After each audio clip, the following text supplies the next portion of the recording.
नमस्ते दोस्तों। आज सुनिए हिंदी साहित्य की लोकप्रिय लेखिका सुषमा मुनींद्र की लिखी हुई कहानी खाओ पियो मौज उड़ाओ, मेरी ज़ुबानी। मैं हूँ सीमा सिंह। पहला धक्का, फिर दूसरा, फिर तीसरा, धक्के पर धक्का। सन्मति मानो अम्मा को धक्का देने ही आई है। अब तो उन्हें आदत हो गई है, सन्मति धक्का नहीं देती है तो कमी लगती है। वैसे इस बार का धक्का धक्का जैसा नहीं है। धक्का कहना चाहें तो ऐसा उपयोगी धक्का है जो ठेलम ठेल कर आगे बढ़ने के लिए ज़रूरी होता है। धक्के पर धक्का।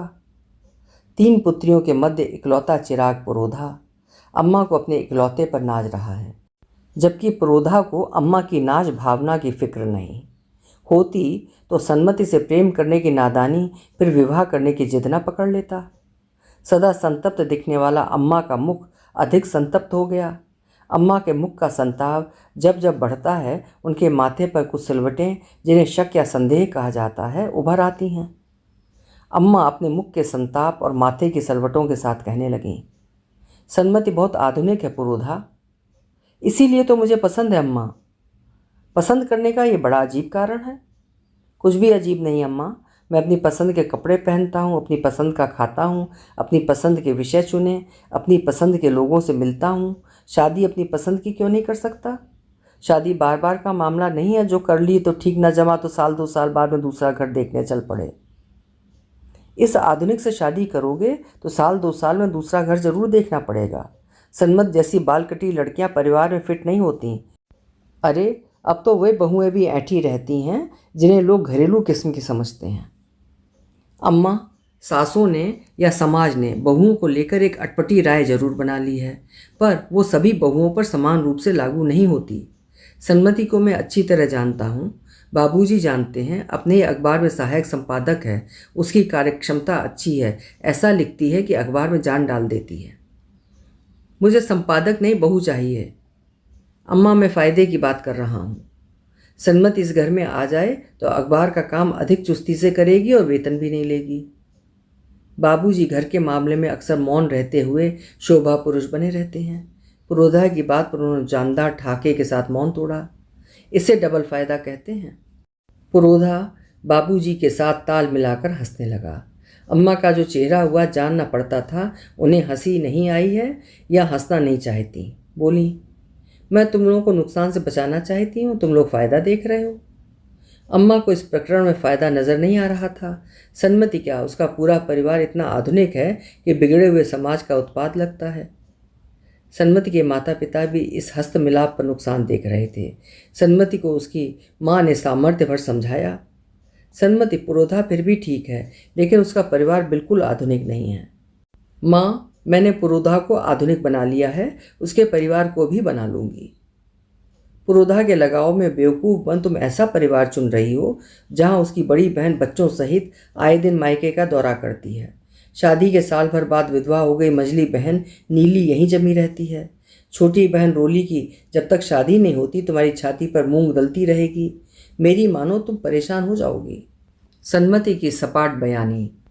मुझे किसी ने जरा परेशान किया तो पुरोधा को लेकर अलग हो जाऊंगी। मैं जानती हूँ मुझे कहाँ कैसा रोल अदा करना है। सहमति असहमति के मध्य संपन्न हुआ ये सनसनीखेज परिणय।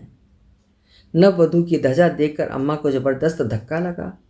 छोटे रेशमी बिखरे स्वतंत्र बाल, सांवली त्वचा, सामान्य से कुछ मोटे होंठ, मुखड़े पर आत्मविश्वास, चाल में चुस्ती, व्यवहार में फुर्ती, कुछ ठोस सी दिखती मस्त मलंग बहू। नातेदारों ने इशारे किए, इसे सिगरेट विस्की की कुटैव होगी ही होगी। अम्मा धसक गईं। लौकिक व्यवहार और घर गृहस्थी के गुण जानने वाली शालीन शर्मिली बहू की आस थी, आ गई मस्त मलंग। इसकी सूरत से लगता है पता नहीं कितने षड्यंत्र रचेगी। पगला गया है पुरोधा। अम्मा ने सावधानी बरतते हुए सन्मति को शुरू दिन से ही शत्रु मान लिया। अम्मा का चेहरा वैसे भी संतप्त दिखता है। नातेदार अलग संताप बढ़ाने वाली बातें कर उनके प्राण सुखा रहे थे। विदाई के समय आंख से एक आंसू न गिरा। जानते हैं, शर्ट पैंट ही पहनेगी, पर 2-4 दिन सिर पर पल्ला रख ले तो दुल्हन की तरह लगे। पल्ला संभाले नहीं संभल रहा है, सिर कैसे ढकें? पुरोधा इसे कुछ कायदे बता देता। अब तो खूब किस्से बनेंगे। 2-4 दिन सन्मति ने सभ्यता दिखाई। नातेदारों के प्रस्थान के उपरांत साड़ी को सलाम कर जीन्स टॉप धारण कर अखबार के दफ्तर जाने के लिए तैयार हो गई। अम्मा ने व्यवधान डाला, दुल्हन अभी तुम्हारे पैरों का महावर नहीं छूटा है। महावर नहीं छूटा है, पता ना चले इसलिए मैंने जूते पहन लिए अम्मा, दफ्तर में काफ़ी काम है। लेकिन जीन्स चढ़ाकर स्कूटी पर? गलफड़े फाड़ कर सन्मति इस तरह हंसी कि अम्मा 2 कदम पीछे सरक गईं। अम्मा, जीन्स पैंट मुझे आराम देते हैं और स्कूटी मेरी ज़रूरत है। धक्का खाई सी अम्मा। सन्मति दादागिरी दिखाते हुए फर्राटा स्कूटी भगा ले गई। नातेदार ठीक कह गए, अब तो खूब किस्से बनेंगे। महावर न छूटने का अम्मा ठीक से संताप न कर पाई थीं कि देखती हैं एक साथ डिनर करने के लिए सन्मति नीली रोली को पकड़कर डाइनिंग चेयर पर बैठा रही है। अम्मा को भी बलपूर्वक कुर्सी पर बैठा दिया और उनकी बगल वाली कुर्सी पर खुद जम गई। इस तरह पूरे कुटुंब ने एक साथ कभी नहीं खाया था। लड़कियां बाबूजी का लिहाज करती हैं और ये निर्लज्ज बहू, धिक्कार है। कुर्सी में दसकी पड़ी अम्मा को कहना पड़ा, दुल्हन, बहू ससुर के साथ कुर्सी टेबल पर बैठकर बियारी अर्थात रात का खाना करे, ये गजब अब तक हमारे खानदान में नहीं हुआ। सन्मत पर असर नहीं। अम्मा, आप भोली हैं, मैं बाबूजी के साथ काम करती हूँ, दफ्तर में सबके साथ कई बार खाया है। भारतीय संस्कृति पर हमला अम्मा को संतप्त करता है। तब तुम क्या कहते हैं पत्रकार थी, अब बहू हो। मैं तब भी सन्मति थी, अब भी सन्मति हूँ। अम्मा, सुबह भागदौड़ रहती है लेकिन रात का खाना साथ साथ खाना चाहिए। दिन भर में कोई एक समय ऐसा जरूर हो जब सब लोग एक साथ हों, बातें करें, सलाह मशवरा करें। दुल्हन, हम लोग तुम्हारी तरह संस्कार नहीं छोड़ सकते। संस्कार न रहे तो घर का माहौल खराब हो जाता है। अम्मा ने बाबूजी और पुरोधा को बारी बारी से बिलोका कि इस मस्त मलंग को नियंत्रित करें। बाबूजी वैसे भी मौन रहते हैं, खाना खाते हुए बिल्कुल भी नहीं बोलते। पुरोधा ने जरूर चंद शब्द कहे। आधुनिक बनने से संस्कार नहीं छूट जाते अम्मा, समय को देखते हुए सभी को थोड़ा बदलना चाहिए। कपूत सन्मति को छूट दे रहा है। अम्मा का हाथ स्वतः छाती पर चला गया। संताप प्रदर्शन करने का यह उनका पुराना तरीका है। बाबूजी से कुछ उम्मीद नहीं कि उनके पक्ष में बोलेंगे। उनका जीवन अखबार में बीता है, घर में बस खाने सोने से मतलब, बाकी मौनी बाबा बने रहते हैं। पुरोधा से सन्मति की निंदा सुनी नहीं जाती। सन्मति मौके का लाभ ले अपनी आधुनिकता बढ़ाती जाएगी और एक दिन घर क्लब बन जाएगा। बोली, बता दो बेटा, हम खुद को किस तरह बदलें। खाओ पियो मौज उड़ाओ, खुद को बदलने का एक छोटा और आसान फार्मूला है अम्मा। पुरोधा जोर से हंसा। अम्मा ने माना इसकी हंसी सन्मति की हंसी से मिलने लगी है। ये सन्मति का पूरा कायदा सीख लेगा, अपना कायदा उसे नहीं सिखा पाएगा। सन्मति ने फतेह के से भाव में नीली और रोली को देखा, मानो कहना चाहती हो, देखती जाओ इस घर की हवा में किस तेजी से बदलूंगी। नीली और रोली प्रतिक्रिया न दे खाना खाती रहीं। बाबूजी के सम्मुख दोनों बहुत कम बोलती हैं। उनके साथ बैठकर खाने का अभ्यास न होने से सहजता से खा नहीं पा रही थी। आधुनिक बहू, पुरातन सास। सन्मति अम्मा को वैश्विक होना सिखा रही थी। अम्मा उसे कायदे में बांधना चाहती हैं। वो कायदे में क्या बंधेगी, मौका देखकर उसे सींग लड़ाने लगती है। अम्मा, आपको मुझसे परेशानी है क्या? एक हो तो बताएं। इसका मतलब परेशानी नहीं है अम्मा, ये छोटी छोटी खुदरा समस्याएं हैं जो हर घर में होती हैं। मैं सिंपल बात कहती हूँ, दबाव, बंधन, कायदे किसी लड़की को बहू बना देते हैं पर परिवार का सदस्य नहीं बना पाते। वो न किसी से आत्मीयता रखती है, न किसी का हित देखती है, सिर्फ औपचारिकता करती है और जब नहीं कर पाती अलग हो जाती है। अलग हो जाओ, तोड़ दो हमारा परिवार। मैं दबाव में नहीं हूँ इसलिए नहीं तोड़ूंगी, अलग नहीं होंगी क्योंकि मुझे कोई असुविधा नहीं है। अम्मा का हाथ छाती पर। अपनी मर्जी के मालिक हो, तुम्हें क्यों असुविधा होगी? मर्जी की मालिक?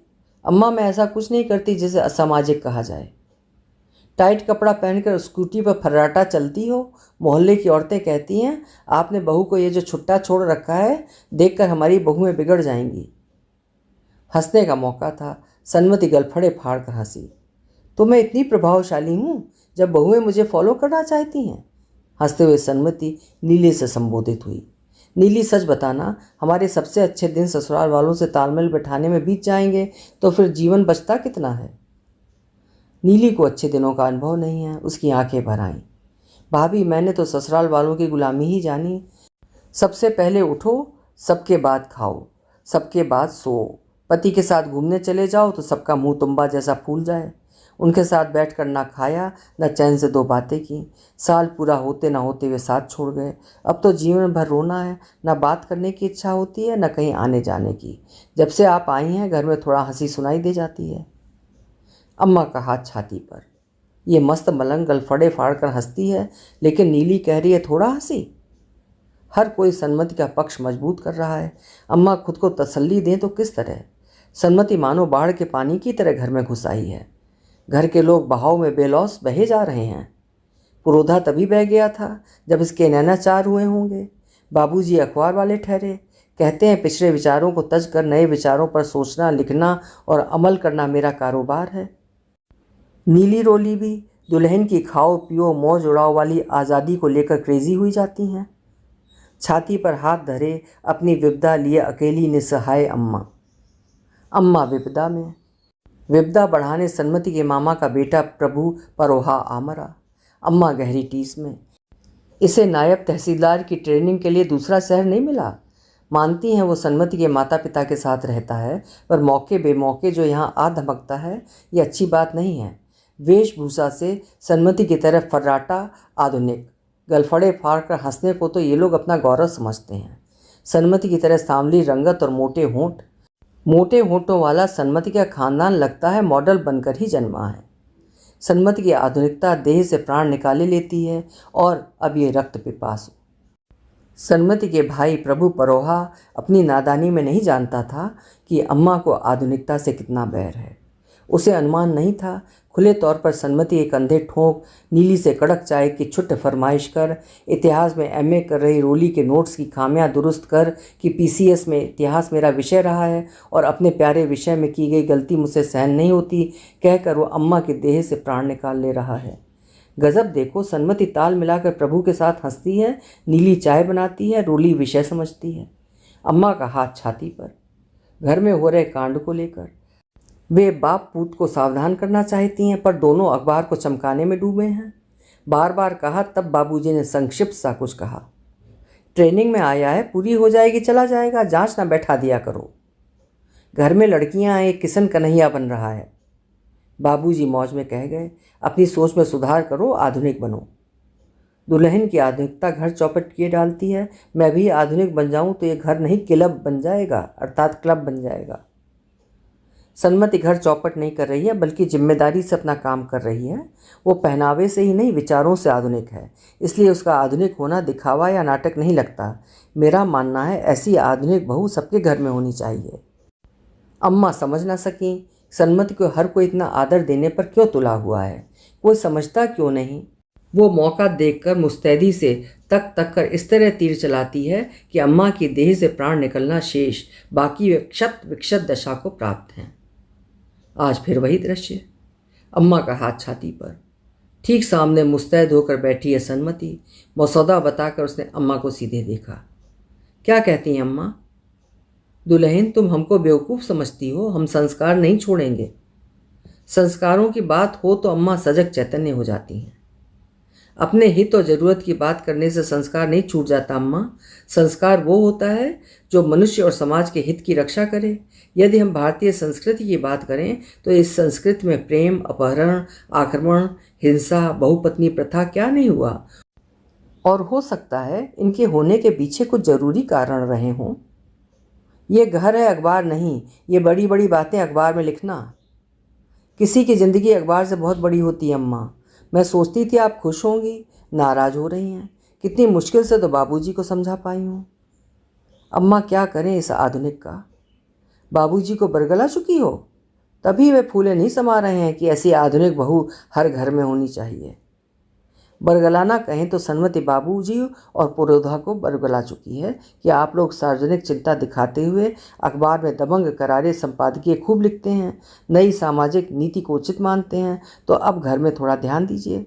बताइए, नीली को लेकर अब तक आप लोगों ने क्या सोचा है? समस्या कोई भी हो, बुद्धि और विवेक से संचालित की जाए तो अच्छे नतीजे निकलते हैं। अम्मा की मुख मुद्रा देख सन्मति हंसी। बाबूजी सचमुच बड़े क्यूट हैं। बरगलाना? अम्मा आप नहीं जानती बाबूजी और नीली को बरगलाने में मैंने कितनी मेहनत की है। धक्के पर धक्का। नीली को भी बरगला चुकी हो? घर को क्लब बना दो, तुम तो जाकर अखबार के दफ्तर में बैठ जाओ। रिश्तेदारों के ताने सुनने के लिए मैं हूं ना। बरगलाना कहें तो नीली को बरगलाने में सन्मति ने मेहनत की है कि दार्शनिक सात्र ने कहा था, मनुष्य किसी भी स्थिति में स्वतंत्र है, वो अपना निर्माता और सृष्टा स्वयं ही है। कि नीली जिंदगी किसी बंधे बंधाए नियम की तरह नहीं जी जा सकती, कि संभावनाएं असंख्य हैं, हम उन्हें ढूंढना नहीं चाहते, कि जिंदगी 1 साल की छोटी स्मृति के सहारे नहीं कटेगी। अब लोगों का नज़रिया इस कदर बदल चुका है कि लोग वर्जनाओं को आदर्श रूप में देखने लगे हैं। सन्मत ने अम्मा के घुटने थाम लिए। लोग ताने देंगे तो हम तर्क देंगे, और ये हमारे घर का मामला है, हम देखेंगे।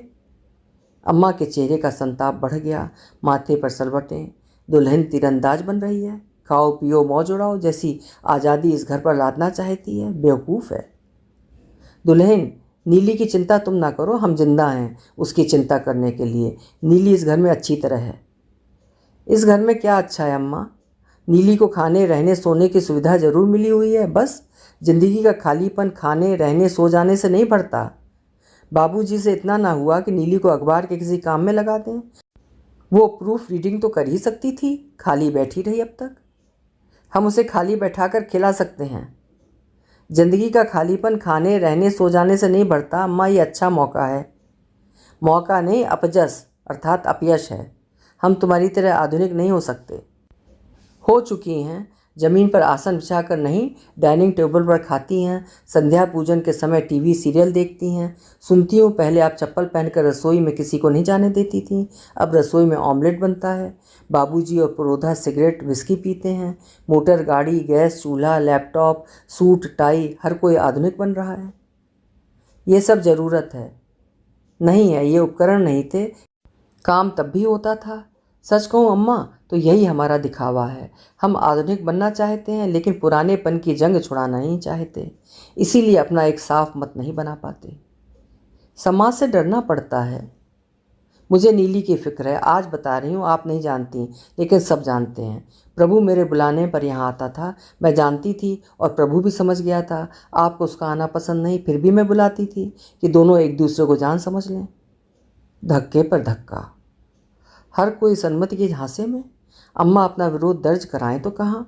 वे असहाय ही नहीं, खुद को अपमानित पा रही हैं।